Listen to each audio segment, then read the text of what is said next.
Fala pessoal, tudo bem? Acho que vai dar um pouquinho de eco aqui nessa sala, mas vamos tentar gravar. Então, hoje a gente está fazendo mais uma das lives, que são as séries que a gente sempre faz aqui no escritório, mensais, né? E dessa vez o assunto é sobre terceirização.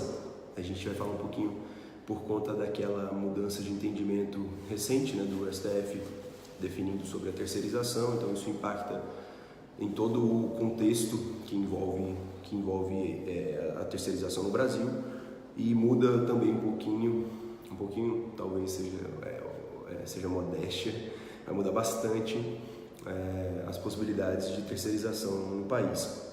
Então eu vou falar rapidinho basicamente sobre o conceito geral de terceirização, para quem não está muito ambientado.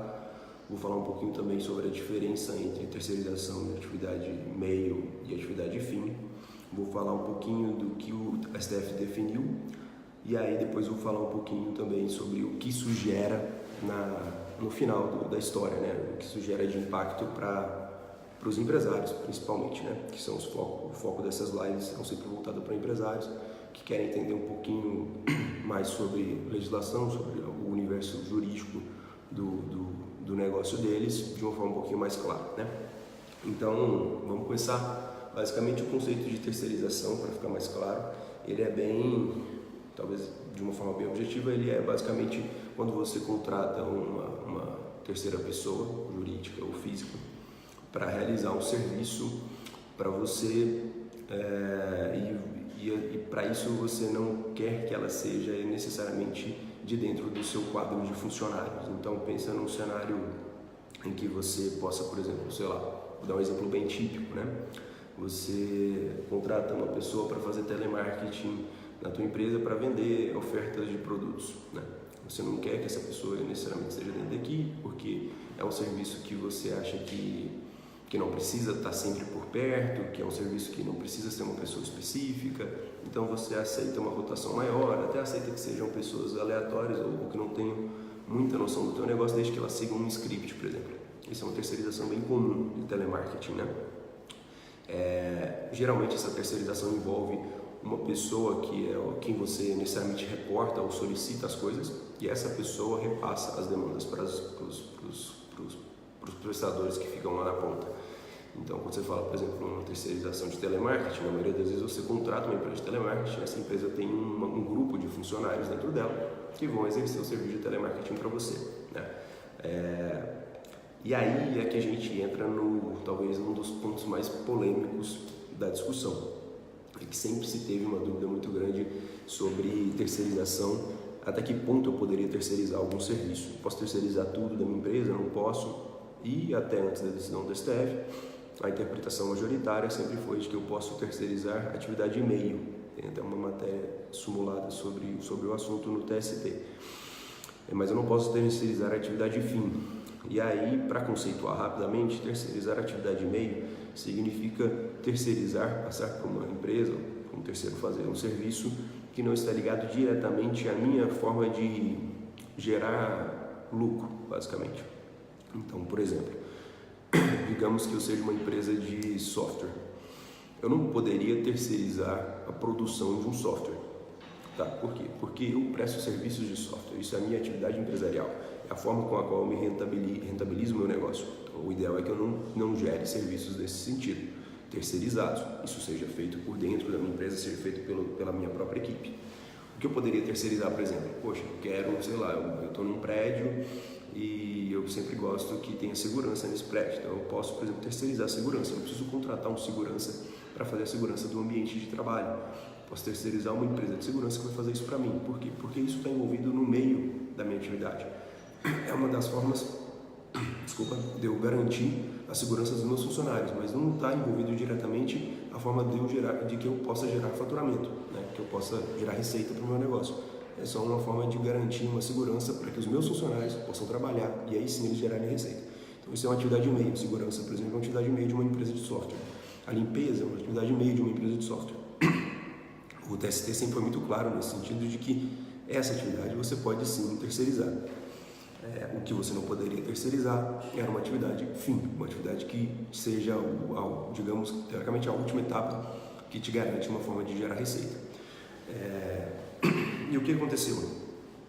O STF, algumas semanas atrás, definiu de vez que se pode sim terceirizar a atividade de fim. Aí tem uma série de justificativas nos pareceres dos juízes, dos ministros, né? Eles opinaram lá, disseram porquê e tudo mais, não foi uma decisão unânime, mas a grande maioria definiu por isso. E isso impacta diretamente na atividade, na forma que o empresário pode gerenciar seu negócio daqui para frente. Então, em regra, hoje, o empresário pode, por exemplo, fechar um contrato, tendo uma empresa de software, ele pode fechar um contrato com uma outra empresa de software para gerar todos os serviços dele. Tá? E aí ele vai terceirizar esse serviço, mesmo que seja a atividade de fim dele, e vai gerar negócios.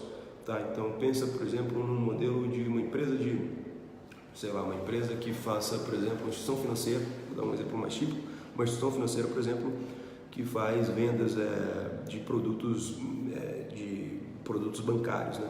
Eu posso, por exemplo, hoje contratar uma empresa de telemarketing e pedir para essa empresa fazer as vendas de todos os nossos produtos financeiros. E não preciso mais de um funcionário no banco, por exemplo, para fazer esse serviço para mim. Então gera sim um impacto bem considerável, tá? No mercado como um todo. A estrutura de trabalho acaba sendo afetada de alguma forma diretamente com essa definição do STF. Eu tiro essa restrição de atividade e-mail, né? E assim, isso deixa aberta essa possibilidade, mas a gente queria finalizar o vídeo explicando um pouquinho como que isso vai funcionar efetivamente daqui para frente, tá?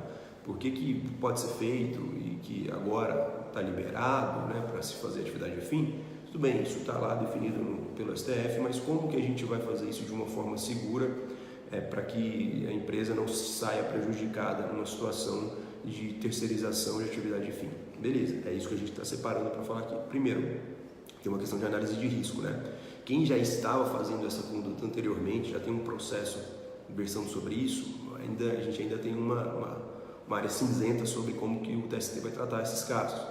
Em regra, o correto, na maioria do entendimento, é que que haja uma espécie de modulação. Então, todo mundo vai ter que seguir essa regra, mesmo a galera que já estava acontecendo uma conduta que antes era indevida e agora passou a ser correta, tá? Mas isso é um risco. Agora, daqui para frente, você pode contratar uma terceirização de atividade de fim. Então, basicamente, você não tem mais o receio do subjetivo do que pode ser encarado como uma atividade de meio ou uma atividade de fim. Tá? Isso é uma liberdade interessante para o empresário, de fato. Mas quais são os riscos? Não sei se voltou. Quais são os riscos que isso traz? Traz um risco típico de você precisar fazer um ajuste na tua conduta para terceirizados. Por quê? Porque quando você terceirizar a atividade de fim, a tendência é que você comece a ter talvez muito contato com essas pessoas que estão fazendo, por exemplo, a venda de seus produtos como atividade de fim, por exemplo, ou que está desenvolvendo os teus softwares. Se você começa a ter muito contato com esse cara, você começa a ficar muito próximo dele, ele começa a ter muita pessoalidade, começa a ter muita subordinação, e se ele estiver trabalhando com recorrência, com frequência, com habitualidade, você começa a ter também a habitualidade. Então aí você tem basicamente as 4 características do vínculo, né? E aí não interessa se é uma terceirização no papel. Se efetivamente você tiver uma característica de vínculo de emprego, pode levar para a justiça, pode requerer um vínculo, eu posso quebrar a terceirização por entender que na verdade não era uma terceirização de atividade de fim, mas era um vínculo de emprego fraudado, entendeu? Então esse na nossa opinião é o principal cuidado que você precisa ter. A gente não pode usar a atividade de fim agora de qualquer forma, tá? Porque no final do dia, a atividade de fim é a forma com a qual você gera receita, e para gerar receita, na maioria das vezes, você precisa ter muito contato com as pessoas que estão envolvidas nisso, e isso pode também trazer muita questão de vínculo de emprego por uma conduta equivocada, uma conduta que desrespeite as questões da CLT, tá?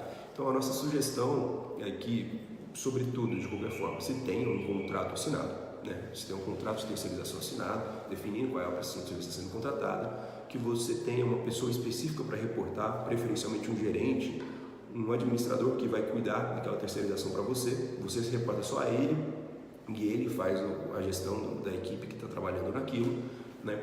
E que você tenha também, sempre, se possível, uma forma de garantir que a habitualidade não vai acontecer, né? Ou seja, que você vai ter pontos de controle periódicos, por exemplo, relatórios mensais, relatórios bimestrais, mas não que todo dia você está ali na porta do cara, conversando com ele, exigindo para ele algumas coisas, né? Que aí você coordenação e atualidade bem fortes nesse tipo de situação, tá? Então é isso, é ter cuidado na conduta como empresário a partir do momento que você terceirizar a atividade fim, porque a partir de agora você pode fazer, mas isso gera alguns riscos e pode gerar alguns prejuízos se for mal administrado, tá bom? Acho que o conceito geral era esse, não sei se ficou alguma dúvida. Se tiver ficado, esse vídeo vai ficar na nossa página do Facebook e no YouTube, provavelmente já vai estar amanhã lá. Os nossos contatos estão todos aí, então se tiver ficado qualquer dúvida, manda pra gente. A gente já tem um artigo sobre isso, acho que está da semana passada, e a gente também vai soltar um e-book agora, nesse final de mês, provavelmente na sexta-feira, sobre a terceirização de atividade fim e as formas que você tem para administrar a terceirização dentro da sua empresa, mitigando alguns passivos trabalhistas, tá bom? Então, basicamente isso, pessoal. Obrigado, espero que tenha sido útil para quem participou, para quem ouviu. Estamos à disposição. Valeu, um abração. Tchau, tchau.